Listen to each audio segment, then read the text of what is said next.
At CES 2015, LG announced one of the most interesting and out-of-the-box design phone, the Flex 2. The original Flex was the most oddly-looking phone due to the curve-shaped body, which earned its nickname, the banana phone. The curve-shaped body is yet one of those niche smartphones made by manufacturers to gain attention from niche users and as well as to distinguish themselves from flood of new Android devices. The original Flex got attention of the market because of the curved display. The Flex 2 still carried the design language forward. The first thing you're gonna notice is the size. The Flex 2 had a 6-inch display, but LG Flex 2 decreased the size down to 5.5 inch. I think this is a good move because 5.5 inch is a sweet size that provides big enough screen and easy enough to handle. Other than the shape, the Flex 2 received pretty much a major overhaul on various bits of the design.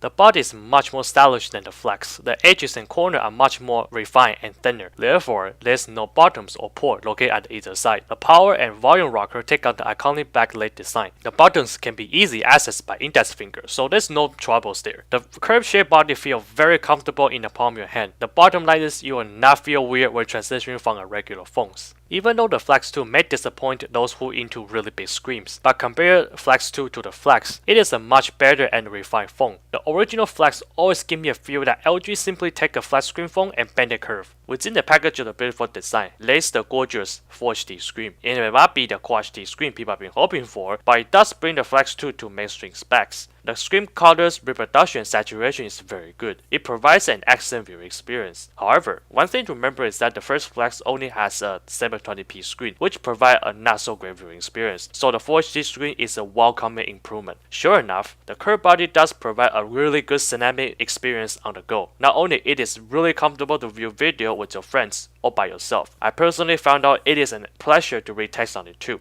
This is what the first Flex kind of failing to deliver despite having a much bigger screen. Besides the legendary curve-shaped body, the other feature of Flex 2 got people talking is the self-healing back cover. I did a scratch test video earlier to test out its capability. Regular scratches and dings are no problem, but it does not set up to extreme destructive damage from a knife or scratch from a very rough surface like a sandpaper. The back cover can be removed to access the micro SD card, a feature that is missing in the original Flex, and of course the same card, but it does not have a removable battery.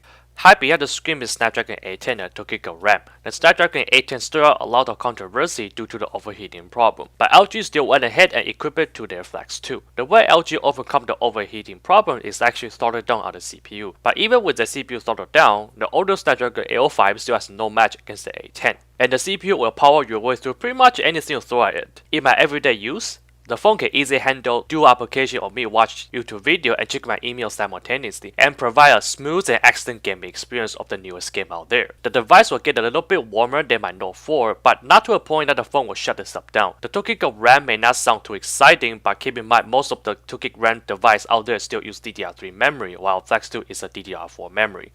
The heart and soul of the Flex 2 is the GUI on top of the Android 5.0 Lollipop. The UI contains many features that are already seen on the G3 such as Q-Slide, Voicemail, and my personal favorite, the Smart Cleaning, where we can easily stop the apps that's clogging up in the RAM. The newest feature that LG added to the Flex 2 is the peeking motion by swiping down on top of the phone. You can quickly view the status such as time, date, battery life, and various other notifications without turning on the phone. The double tap feature is still present. The only big change you will see is the color, material used, and the recent update from stock Lollipop. Otherwise, the overall UI layout and design is very similar to G3. The famous Knuckle release of the G3 is also present, offer user another way to secure their device. Problem with the GUI is that it is not very well optimized. Throughout my daily use, I can notice lag when launching and exiting applications, or animation lag when navigating inside the phone. There is also a few occasions where the web browser will stop loading unless I restart the device, especially when I'm using the internet through my data service.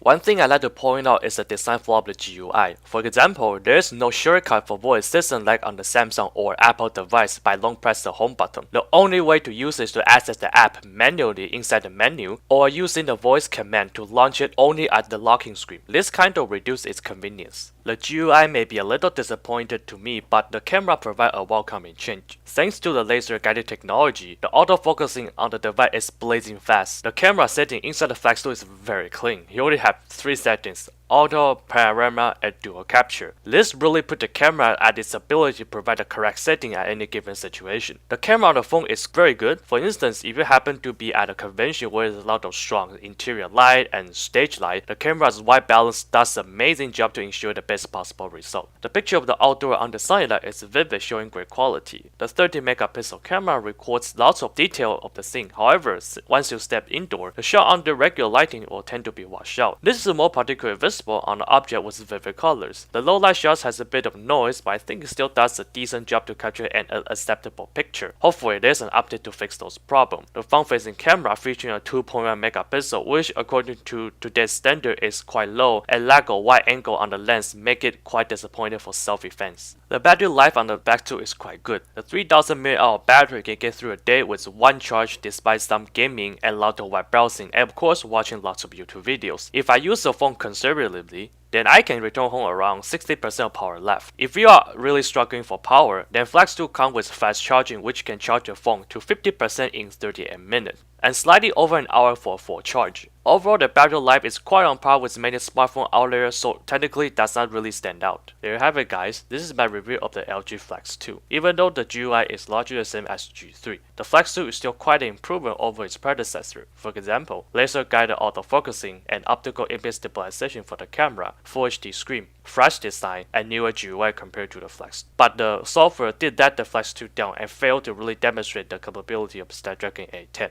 The other problem I found out using the Flex 2 is getting spoiled with the curved display.